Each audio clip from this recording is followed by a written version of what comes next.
A few moments later. Apa itu sel? Sel adalah konsep dasar biologi yang menyatakan bahwa sel adalah unit dasar kehidupan. Teori ini pertama kali ditemukan oleh Matthias Jacobs Claydon dan Theodor Schwann pada tahun 1839. Sel penyusun makhluk hidup jika dilihat dari tingkat evolusinya terbagi ke dalam dua kelompok besar, yaitu sel prokariota dan sel eukariota. Kemudian ada sejarah sel. Adapun perkembangan teori sel itu pertama kali ditemukan oleh Robert Hooke pada tahun 1635 sampai 1705 pada sel-sel irisan gabus yang berbentuk kamar-kamar kecil seperti penjara, sehingga disebut sela atau kamar kecil. Sejak ditemukan mikroskop oleh Anthony van Leeuwenhoek, penelitian tentang sel berkembang sangat pesat. Menjelang abad ke-20, banyak ditemukan berbagai struktur atau bentukan dalam sel. Beberapa ahli yang meneliti tentang sel diantaranya sebagai berikut. Baik, yang pertama itu ada jenis sel. Jenis sel itu terbagi menjadi dua. Yang pertama sel prokariotik dan sel eukariotik. Adapun sel prokariotik yaitu sel yang tidak memiliki inti sel seperti bakteri. Kebanyakan prokariota merupakan organisme uniseluler dengan sel berukuran kecil atau berdiameter 0,7 sampai 2,0 rm dan volumenya sekitar 1 rm. Yang kedua tadi ada sel eukariotik, yaitu sel memiliki inti sel seperti sel hewan dan tumbuhan, memiliki nukleus. Diameter sel eukariota biasanya 10 hingga 100 rm, 10 kali lebih besar daripada bakteri. Adapun fungsi sel, yaitu yang pertama menghasilkan energi.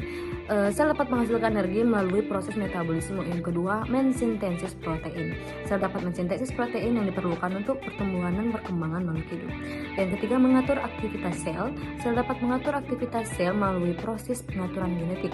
Yang keempat, menghancurkan zat-zat yang tidak diinginkan. Sel dapat menghancurkan zat-zat yang tidak diinginkan melalui proses fagositosis. Baik, kemudian ada struktur sel dan fungsinya.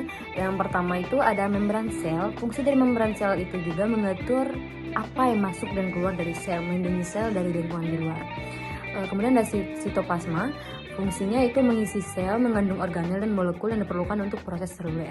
Yang ketiga ada organel. Fungsinya itu melakukan berbagai fungsi seluler seperti menghasilkan energi, mensintesis protein, dan menghancurkan zat-zat yang tidak diinginkan. Yang keempat itu ada inti sel atau nukleus. Fungsinya itu mengatur aktivitas sel, mengandung informasi genetik yang diperlukan untuk proses seluler. Kemudian ada organel sel. Organel sel adalah struktur-struktur kecil dalam sel yang memiliki fungsi spesifik yang terdiri dari yang pertama ada inti sel atau nukleus. Fungsinya yaitu mengatur aktivitas sel, mengandung informasi genetik yang diperlukan untuk proses seluler. Yang kedua ada mitokondria.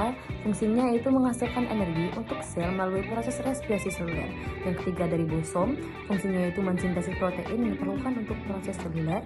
Yang keempat ada retikulum endoplasma. Fungsinya yaitu mensintesis lipid dan protein yang diperlukan untuk proses seluler. Yang kelima ada aparatus Golgi. Fungsi dari aparatus Golgi ini adalah memodifikasi dan mengemas protein yang diperlukan untuk proses seluler. Yang keenam ada libosom, yaitu fungsi menghancurkan zat-zat yang tidak diinginkan seperti bakteri dan virus. Yang ketujuh ada sentriol. Fungsi dari sentriol itu adalah membentuk silia dan flagella yang diperlukan untuk proses seluler. Yang kedelapan ada kloroplas. Fungsinya yaitu menghasilkan energi melalui fotosintesis, menghasilkan oksigen dan glukosa. Yang kesembilan ada vakuola. Fungsi di vakuola ini adalah menyimpan zat-zat yang tidak diinginkan seperti limbah dan racun. Kemudian yang terakhir ada peroksisom. Fungsinya itu menghancurkan zat-zat yang tidak diinginkan seperti asam lemak dan serum. Lalu ada siklus sel. Adapun macam-macam dari siklus sel tersebut, yang pertama ada pembelahan langsung, yang kedua ada pembelahan tak langsung. Pembelahan langsung terdiri dari pembelahan biner, kemudian pembelahan tak langsung terdiri dari mitosis dan meiosis. Adapun pembelahan biner yaitu reproduksi aseksual dari sel tunggal eukariot, biasanya seperti amoeba yang melibatkan mitosis.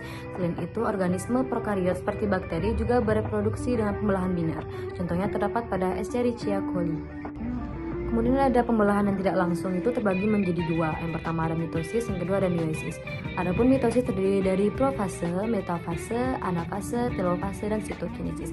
Kemudian ada meiosis yang terdiri dari meiosis 1, profase 1, metafase 1, anafase 1, telofase 1. Kemudian ada meiosis 2 yang terdiri dari profase 2, metafase 2, anafase 2, dan telofase 2. Kemudian mitosis adalah pembelahan sel-sel tubuh yang terjadi pada sel eukariotik, yaitu sel yang memiliki inti sel. Dan meiosis adalah pembelahan sel gamet, di mana ditanda dengan dua tahap pembelahan sel. Sel anakan yang dihasilkan tidak identik dengan induk dan dengan jumlah kromosom setengah dari induk. Lalu gametogenesis adalah proses pembentukan gamet atau sel kelamin. Sel gamet terdiri dari gamet jantan atau spermatozoa yang dihasilkan di testis dan gamet betina atau ovum yang dihasilkan di ovarium. Lalu ada spermatogenesis, yaitu proses pembentukan sel spermatozoa atau tunggal spermatozoon yang terjadi di organ kelamin atau gonad jantan, yaitu testis, tepatnya di tubulus seminiferus. Tahapan proses spermatogenesis yaitu spermatositogenesis menjadi spermiogenesis, lalu ke spremiasi. Lalu ada oogenesis, yaitu proses pembentukan sel telur atau ovum dalam ovarium. Pembentukan bakal sel telur oogenia menjadi oosit primer, kemudian badan kutub primer dan oosit sekunder, lalu menjadi ovum.